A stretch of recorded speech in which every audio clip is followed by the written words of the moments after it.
भिवंडी लोकसभा भाजपा उम्मीदवार कपिल पाटिल जी का कल्याण road Bharatiya Janata party मध्यवर्ती मुख्य कार्यालय का उद्घाटन किया गया, जिसमें कपिल पाटिल जी के साथ साथ शिवसेना एकनाथ शिंदे गट के सुभाष माने और आरपीआई के महेंद्र गायकवाड़, मनसे के मनोज गुलवी के साथ अन्य कई पार्टी के पदाधिकारी व कार्यकर्ता उपस्थित थे। इनके साथ ही भाजपा के कई पदाधिकारी व कार्यकर्ता उपस्थित थे। इसमें भिवंडी पश्चिम आमदार महेश चौगुले, भिवंडी पूर्व विधानसभा संपर्क प्रमुख संतोष शेट्टी, मदन बुआ और अन्य कई लोग हाजिर हुए।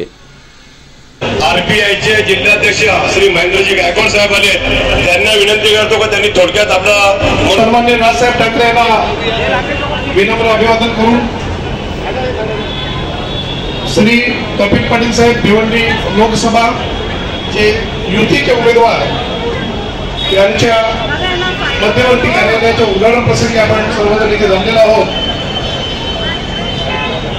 सन्माननीय व्यासपीठ आणि माझ्या समोर बसलेल्या युतीचे सर्व कार्यकर्ते पदाधिकारी, आजच्या मध्यवर्ती कार्यालयाच्या उद्घाटन प्रसंगी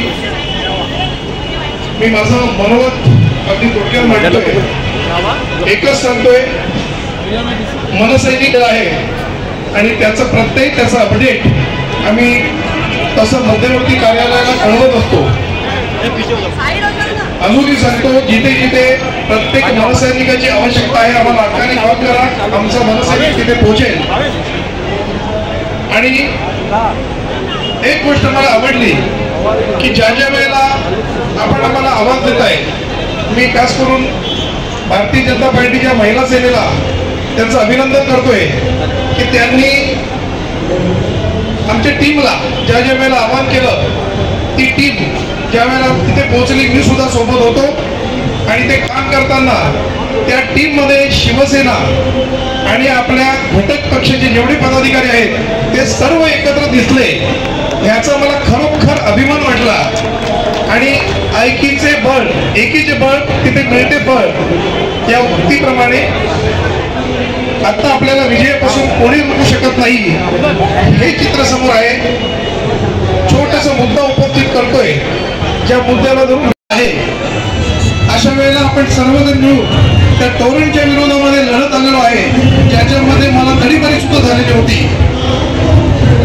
सर्वच पक्ष आपण एकत्र आलेलो होतो टोरेंटच्या विरोधामध्ये, मग त्याच्यामध्ये भारतीय जनता पार्टी असेल, शिवसेना असेल, मनसे असेल, राष्ट्रवादी सर्वच होते। आपण कितपर्यंत यशस्वी झालोय ते मला माहित नाही, परंतु टोरेंटच्या बाबतीत या व्यासपीठावर सर्वांनी खासदार साहेबांना विनंती करतोय की जनता जी त्रासलेली आहे, आपण ह्याच्यानंतर लोकांच्या सोबत असाल अशी अपेक्षा करतोय। लोकांनी जे जे प्रश्न घेऊन गेलेले आहेत, कोरोनाच्या बाबतीमध्ये जी जनता त्रस्त झालेली आहे, आपण नक्कीच त्या जनतेसोबत असाल अशी अपेक्षा करतोय। आणि माझे दोन शब्द संपवतोय। सगळा माहिती आहे, 20 तारखेला आपण कपिल पाटलांना निवडून द्यायचं आहे। निवडून म्हणजे कमलाचा समोर एक आपल्याला निशाण लावायचा आहे, आपला 1 नंबर निशाणला आहे। संपूर्ण भिवंडीकरांना, मतदारसंघांना मी आवाहन करतो की आमच्या आरपीआयचे मतं असतील, सगळेच मतं आपल्या पडतील। काय लोक गावात गुमराह करतायत की सगळे लोक आम्ही याचं काम करतो, त्याचं काम करतो, कपिलचं तुम्ही काम करताय, चर्चा करतायत, ते फक्त आपल्याला गुमराह करून त्याच्याला वळवायचं प्रयत्न चाललं आहे, असं काही नाहीये। पूर्ण जेवढे काय असेल मतदारसंघ सगळेच आपण एकत्र येऊन काम करत आहोत आणि 100% 4 जूनला कपिल पाटील विन होतील अशी सगळ्या खात्री आहे। आणि जे एक्झिट पोल आहे, एक्झिट पोल सुद्धा असंच म्हणतो, लोकसभेचे उमेदवार सन्माननीय कपिलजी पाटील साहेब व्यासपीठावर उपस्थित सर्व सन्माननीय आमदार, सर्व पक्षाचे जिल्हाध्यक्ष, सन्माननीय नगरसेवक, उपस्थित बंधू आणि भगिनींनो, आपल्या सगळ्यांना माहीतच आहे, परंतु सातत्याने एक गोष्ट पुन्हा पुन्हा सांगावीशी वाटते की भिवंडी लोकसभाच नाही तर संपूर्ण देशामध्ये एक मौल्यमय वातावरण निर्माण झालेलं आहे। आणि वातावरण निर्माण झालेलं असताना आपण कुठे कमी पडतो का, याचा आपण अभ्यास केला पाहिजे। कपिल पाटील साहेब संपूर्ण मतदारसंघात फिरत आहे. आपल्याला फक्त भिवंडीची माहिती आहे आणि भिवंडीमध्ये बसून मी अनेक ठिकाणी बघतो वेगवेगळ्या चर्चा ऐकायला मिळतात. माझी कळकळीची विनंती एवढीच आहे की आपण बाकीच्या चर्चा आता बंद केल्या पाहिजे.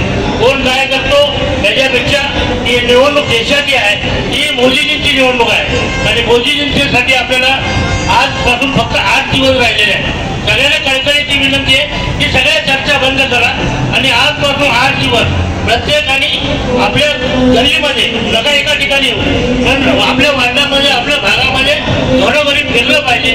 मी खरं तर कपिल पाटील साहेबांच्या वतीने मी सर्व महिला भगिनींचा सन्मान करतो, सर्व पक्षाच्या, की आपलं जे काम चालू आहे ते फार सुंदर काम चालू आहे आणि अशीच अपेक्षा आहे की सगळ्यांनी असं काम केलं पाहिजे. आता लोकांना काय सांगायचं कसं पटवून द्यायचं, आपण सगळे सन्मान्य पदाधिकारी आहोत.